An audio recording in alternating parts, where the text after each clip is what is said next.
Дисциплинаға келгенде көп адам дисциплинаны өзіңді қинау деп түсінеді. Бірақ меніңше дисциплина деген өзіңді дайындау. Мысалы, өте жиі менің оқырмандарым жазады, менде ағылшын үйренуге дисциплинам жетпейді, мен жалқаумын деп.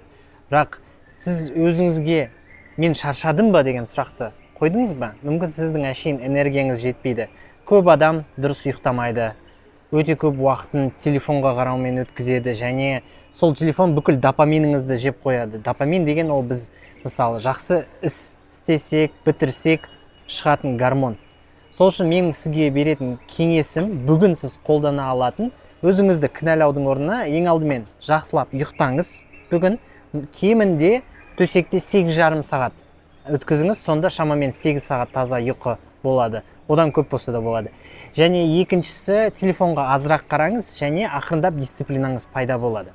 Айтпақшы, дисциплина тақырыбына қатысты менде арнайы сабағым бар, Discipline, Energy and Time Management деген. Бұл сабақты мен 4 курс бір ұсыныспен алғандарға бонус ретінде беремін. Қазір 13 орын қалды. Жаңа жылға дейін менің 4 үздік курсым 383 мың теңгенің орнына 49 990 теңге. Егер тіркелгіңіз келсе, менің жекеме 4 курс деп жазыңыз.